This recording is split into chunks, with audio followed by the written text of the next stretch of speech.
अस्सलाम वालेकुम जी। तो दोस्तों, अगर ਕਿਸੇ ਵੀ ਤੁਸੀਂ ਕਿਧਰੇ ਬਾਹਰ ਹੋ, ਤੁਹਾਨੂੰ ਕੋਈ ਜ਼ਬਾਨ ਸਮਝ ਨਹੀਂ ਪਈ ਆਉਂਦੀ, ਕੋਈ ਹੋਰ ਮਸਲਾ ਹੈ, ਤੁਸੀਂ ਕੀ ਕਰਦੇ ਹੋ ਪਹਿਲਾਂ ਕਿ ਉੱਥੋਂ ਪਹਿਲਾਂ ਉਹਦੀ ਲੈਂਦੇ ਹੋ ਸਕਰੀਨਸ਼ਾਟ ਲੈਂਦੇ ਹੋ, ਜਾਂ ਤੁਹਾਨੂੰ ਮੋਬਾਈਲ ਦੇ ਵਿੱਚ ਕੋਈ ਐਸੀ ਆ ਗਿਆ ਮੈਸੇਜ, ਜਾਂ ਤੁਸੀਂ ਉੱਥੋਂ ਕਾਪੀ ਕਰਦੇ ਹੋ ਟਰਾਂਸਲੇਸ਼ਨ ਵਿੱਚ ਗੂਗਲ ਟਰਾਂਸਲੇਟਰ ਜਾਂ ਕੋਈ ਵੀ ਟਰਾਂਸਲੇਟਰ ਯੂਜ਼ ਕਰਕੇ ਉੱਥੇ ਜਾ ਕੇ ਉਹਨੂੰ ਪੇਸਟ ਕਰਕੇ ਅਤੇ ਫਿਰ ਆਪਣੀ ਜ਼ਬਾਨ ਮਤਲੂਬਾ ਜ਼ਬਾਨ ਦੀ ਜਿਵੇਂ ਸਿਲੈਕਟ ਕਰਦੇ ਹੋ।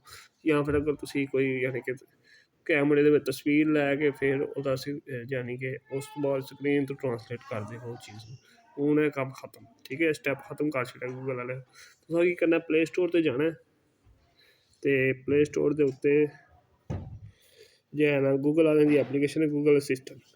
ਠੀਕ ਹੈ, ਇਹਨੂੰ ਤੁਸੀਂ ਜਾਣਾ, ਅਗਰ ਤਾਂ ਪਹਿਲਾਂ ਹੀ ਮੌਜੂਦ ਹੋਏਗਾ ਤੁਸੀਂ ਬਸ ਇਹਨੂੰ ਅਪਗ੍ਰੇਡ ਕਰ ਲੈਣਾ, ਅਗਰ ਨਹੀਂ ਮੌਜੂਦ ਤਾਂ ਇਹਨੂੰ ਡਾਊਨਲੋਡ ਕਰਕੇ ਅਤੇ ਇਹਨੂੰ ਨਾ ਜਾਣਾ ਸੈਟਅਪ ਕਰ ਲੈਣਾ।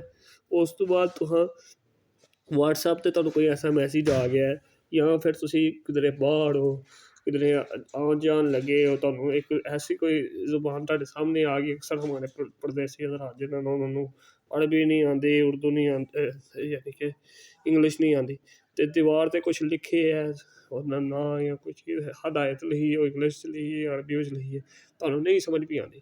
ਤੁਸੀਂ ਕੀ ਕਰਨਾ, ਅਗਰ ਤਾਂ ਤੁਹਾਡੇ ਸਕਰੀਨਸ਼ਾਟ ਅਗਰ ਤਾਂ ਤੁਹਾਡੇ ਮੋਬਾਈਲ ਦੇ ਵਿੱਚ ਆਇਆ ਨਾ ਮੈਸੇਜ ਵਟਸਐਪ 'ਤੇ ਜਾਂ ਕਿਧਰੇ, ਅਤੇ ਉਹ ਉੱਥੇ ਤੁਸੀਂ ਉਹ ਵਾਲਾ ਐਪਲੀਕੇਸ਼ਨ ਖੋਲ੍ਹ ਲੈਣੀ ਹੈ। ਖੋਲ੍ਹਣ ਤੋਂ ਬਾਅਦ ਅਤੇ ਅਗਰ ਉਹ ਕਿਤੇ ਦੀਵਾਰ 'ਤੇ ਲਿਖੀ ਹੈ ਜਾਂ ਕਿਸੇ ਮਤਲਬ ਕਿ ਤੁਸੀਂ ਕੈਮਰਾ ਓਪਨ ਕਰ ਲੈਣਾ। ਠੀਕ ਹੈ, ਅਗਰ ਕੁਛ ਚੀਜ਼ ਕੋਈ ਦੀਵਾਰ 'ਤੇ ਲਿਖੀ ਹੈ, ਕੈਮਰਾ ਓਪਨ ਕਰ ਲੈਣਾ। ਜੇ ਦੀਵਾਰ 'ਤੇ ਲਿਖੀ ਹੈ ਅਤੇ ਜੇ ਮੋਬਾਈਲ ਦੇ ਵਿੱਚ ਮੈਸੇਜ ਹੈ ਵਟਸਐਪ 'ਤੇ ਜਾਂ ਕਿਧਰੇ ਵੀ, ਜਾਂ ਕੋਈ ਵੈਬਸਾਈਟ ਤੁਸੀਂ ਉਂਝ ਓਪਨ ਕੀਤੀ ਹੈ, ਉੱਥੇ ਕੋਈ ਹੋਰ ਜ਼ਬਾਨ ਲਿਖੀ ਹੈ, ਉੱਥੇ ਤੁਸੀਂ ਤੁਰ ਜਾਣਾ। ਠੀਕ ਹੈ, ਉਸ ਤੋਂ ਬਾਅਦ ਤੁਹਾਂ ਜਾਣਾ, ਮੈਂ ਤੁਹਾਨੂੰ ਡੈਮੋ ਵਿਖਾਉਣ ਲੱਗਾ,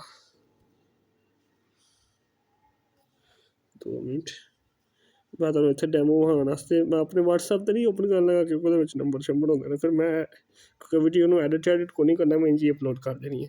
ਮੈਂ ਇੱਕ ਇੱਥੇ ਓਪਨ ਕੀਤੀ ਹੈ ਟੈਕਸਟ ਯਾਨੀ ਕਿ ਇੱਕ ਮੇਰੀ ਬੁੱਕ ਹੈ। ਠੀਕ ਹੈ, ਇੰਗਲਿਸ਼ ਵਿੱਚ ਮੈਂ ਸਮਝਣਾ ਪਿਆ ਕਿ ਮੈਨੂੰ ਇੰਗਲਿਸ਼ ਨਹੀਂ ਸਮਝ ਆਉਂਦੀ, ਜਾਂ ਤੁਸੀਂ ਇੱਥੇ ਕੋਈ ਵੀ ਜ਼ਬਾਨ ਕੰਸੀਡਰ ਕਰ ਸਕਦੇ ਹੋ, ਤੁਹਾਡੀ ਜਿਹੜੀ ਵੀ ਜ਼ਬਾਨ ਹੈ ਜਾਂ ਜੋ ਵੀ ਤੁਹਾਨੂੰ ਮਸਲਾ ਹੈ, ਕੋਈ ਵੀ ਜ਼ਬਾਨ ਸਮਝ ਨਹੀਂ ਆਉਂਦੀ, ਤੁਸੀਂ ਨਾ ਆ ਕੇ ਅਤੇ ਜਿਹੜਾ ਫੁੱਲ ਬੈਕ ਬਟਨ ਹੁੰਦਾ ਨਾ ਉਹ ਸਟਾਰਟਅਪ ਕਰਨ ਤੋਂ ਬਾਅਦ ਤੁਸੀਂ ਇਹਦੇ 'ਤੇ,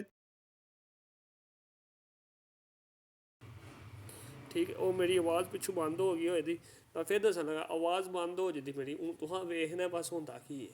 ਠੀਕ ਹੈ, ਫਿਰ ਮੈਂ ਤੁਹਾਨੂੰ ਬਾਅਦ 'ਚ ਇਹਦਾ ਸਾਰਾ ਪ੍ਰੋਸੈਸ ਸਮਝਾ ਦਾਂਗਾ, ਕਿਉਂਕਿ ਜਦੋਂ ਮੈਂ ਇਹਨੂੰ ਇਹਦੇ ਯਾਨੀ ਕਿ ਉਹ ਅੰਦਰੂਨੀ ਆਵਾਜ਼ ਜਿਹੜੀ ਨਾ ਫਿਰ ਜਦੋਂ ਐਕਟਿਵ ਹੁੰਦੀ ਹੈ ਨਾ, ਅਤੇ ਫਿਰ ਮੇਰੇ ਆਵਾਜ਼ ਤੁਹਾਨੂੰ ਨਹੀਂ ਆਏਗੀ। ਠੀਕ ਹੈ, ਅਤੇ ਇਸ ਵਾਸਤੇ ਮੈਂ ਜਿਹੜਾ ਨਾ ਇਹ ਚੀਜ਼ ਤੁਹਾਨੂੰ ਵਿਖਾਉਣ ਲੱਗਾ। ਠੀਕ ਹੈ, ਮੈਂ ਬਾਅਦ 'ਚ ਸਮਝਾ ਦਾਂ, ਤੁਸੀਂ ਬਸ ਵੇਖਦੇ ਜਾਓ ਵੀਡੀਓ ਕੀ ਹੋਇਆ ਕੀ। ਅੱਛਾ, ਤੁਸੀਂ ਉੱਥੇ ਉਹਨੂੰ ਓਪਨ ਕਰ ਲੈਣਾ। ਉਸ ਤੋਂ ਬਾਅਦ ਤੁਸੀਂ ਇਹਨੂੰ ਨਾ ਇਹਦੇ 'ਤੇ ਇਹ ਬਟਨ 'ਤੇ ਤਾਂ ਜ਼ਰਾ ਲੌਂਗ ਪ੍ਰੈਸ ਕਰਕੇ ਰੱਖਣਾ, ਯਾਨੀ ਥੋੜ੍ਹਾ 1-2 ਸੈਕਿੰਡ ਵਾਸਤੇ ਦਬਾ ਕੇ ਰੱਖਣਾ ਫੁੱਲ ਬੈਕ ਬਟਨ ਨੂੰ।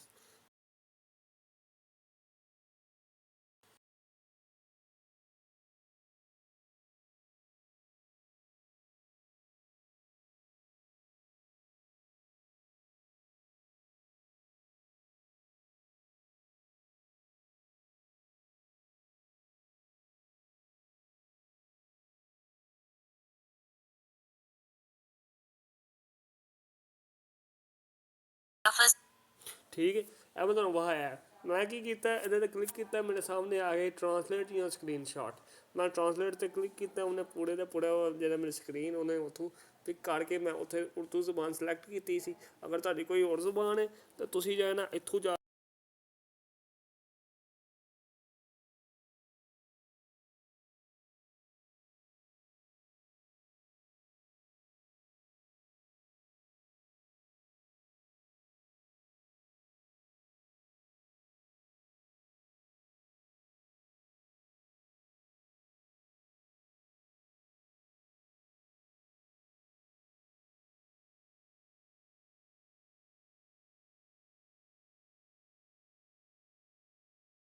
ਸੇਵ ਕਰਨਾ ਪੈਂਦਾ ਸੀ, ਫਿਰ ਤੁਸੀਂ ਜਾ ਕੇ ਉਹਨੂੰ ਕਰਦੇ ਸੋ,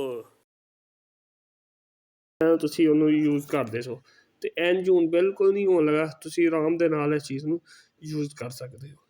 ਠੀਕ ਹੈ, ਇੱਕ ਵਾਰੀ ਫਿਰ ਦੱਸ ਦੇਣਾ ਕਿ ਗੂਗਲ ਅਸਿਸਟੈਂਟ ਨੂੰ ਤੁਸੀਂ ਇਨੇਬਲ ਕਰਨਾ। ਉਸ ਤੋਂ ਬਾਅਦ ਤੁਸੀਂ ਇੱਥੇ ਬਟਨ ਨੂੰ ਲੌਂਗ ਪ੍ਰੈਸ ਕਰਨਾ, ਫਿਰ ਉਹ ਤੁਹਾਡੇ ਸਾਹਮਣੇ ਪੂਰੇ ਦੇ ਪੂਰੇ ਸਕਰੀਨਸ਼ਾਟ ਦੀ 2 ਆਉਂਦੀਆਂ ਆਪਸ਼ਨਾਂ, ਇੱਕ ਟਰਾਂਸਲੇਟ, ਦੂਸਰੀ ਸਕਰੀਨਸ਼ਾਟ 'ਤੇ ਟਰਾਂਸਲੇਟ 'ਤੇ ਕਲਿੱਕ ਕਰਨਾ, ਪੂਰੇ ਦੀ ਪੂਰੀ ਸਕਰੀਨ ਨੂੰ ਤੁਹਾਨੂੰ ਉਹ ਜਿਹੜੀ ਜ਼ੁਬਾਨ ਹੈ ਤੇ ਆਪੇ ਡਿਟੈਕਟ ਕਰਕੇ ਤੁਹਾਡੀ ਮਤਲੂਬਾ ਜ਼ੁਬਾਨ ਦੇ ਵਿੱਚ ਉਹ ਆਪਣੇ ਆਪ ਹੀ ਤੁਹਾਨੂੰ ਦੇ ਦੇਗੀ।